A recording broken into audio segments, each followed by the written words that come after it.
L'émir Abdelkadir el-Jazairi, tome 5, halte 190. En vérité, les bienfaisants sont vraiment dans un délice.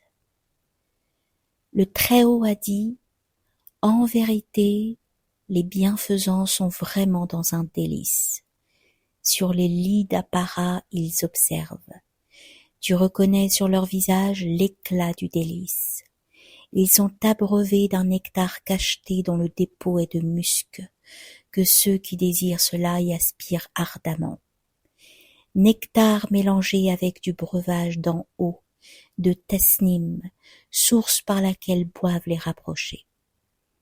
Sourate 83, verset 28. Le thème de ces versets est compréhensible immédiatement quant à l'apparence littérale, mais il recèle une allusion à autre chose.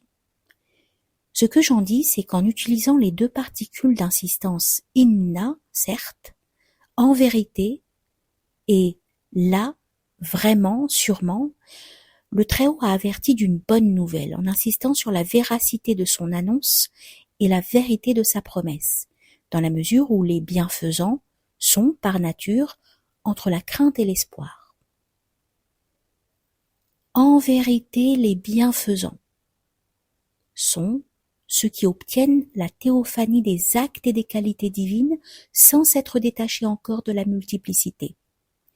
Ils n'ont pas réussi à réintégrer cette multiplicité dans l'unité pure, qui elle-même ne se révèle pas à eux dans la multiplicité.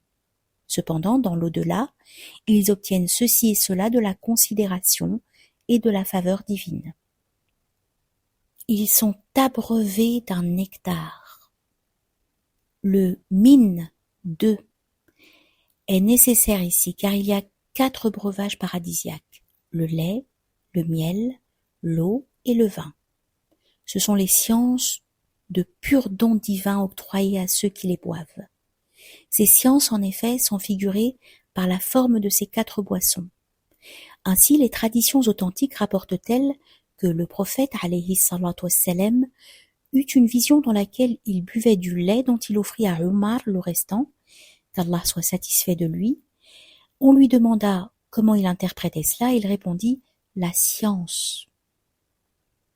Le vin en ce monde est une science réservée aux prophètes, alayhum salam, et nul autre ne s'en abreuve en vertu d'un privilège divin leur permettant d'avoir la force de le supporter et d'en maîtriser les effets, de sorte qu'il ne manque jamais rien des ordres et des défenses de la loi sacrée extérieure. Si quelqu'un d'autre était abreuvé de cette science, il ne pourrait le supporter et ne serait plus concerné par les dispositions légales extérieures. Dans l'au-delà, les saints en boivent comme nous l'apprend le Très-Haut. Par le vin, les initiés symbolisent les dévoilements qui leur adviennent et sont féconds en sciences et secrets.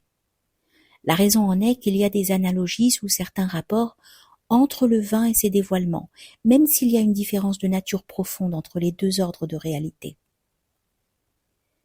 Parmi les analogies, il y a le fait que la science obtenue par théophanie a une autorité et une prédominance sur les sciences de la raison et de la faculté conjecturale qui perdent tout pouvoir eu égard à la science obtenue par théophanie. Cette dernière est comme la connaissance immédiate de l'évidence, alors que les autres relèvent de la spéculation. Cette emprise du vin sensible sur la raison et la faculté conjecturale est d'ordre sensible. L'allégresse et la joie de celui qui bénéficie d'une théophanie due au vin spirituel sont analogues aux effets du vin sensible. Ainsi, la délectation de la théophanie se fait par le cœur, les articulations, les veines, comme dans le cas du vin sensible, et l'on pourrait multiplier les analogies de ce type. Les bienfaisants ne boivent le nectar que grâce aux coupes des noms et qualités divines, à la différence des rapprochés d'entre les serviteurs d'Allah qui boivent sans coupe, puisque leur est réservée la source de l'essence, les noms et qualités ne les conditionnant pas. De ce fait, le Très-Haut a qualifié le breuvage des bienfaisants de martoum, cacheté, dans le sens où il est mahdoud, limités, parce qu'ils sont conditionnés et voilés par les qualités et les noms divins.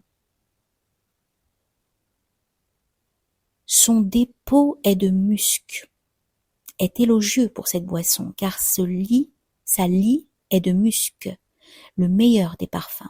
Cela exprime la sublimité de ce breuvage et sa nature magnifique, contrairement à la lie d'une boisson habituelle. Le Très-Haut après cela par sa parole, source par laquelle boivent les rapprochés, évoque les rapprochés qui sont les devançants. Sourate 56, verset 10, bénéficiaires de la théophanie totale et absolue de l'essence. La terminaison en « an » de « Aïnen », source, est au cas direct indéterminé, exprimant la louange, d'où la coupure avec ce qui précède. Son indétermination, marquant l'impossibilité de la définir, montre par là même son éminence et son caractère formidable.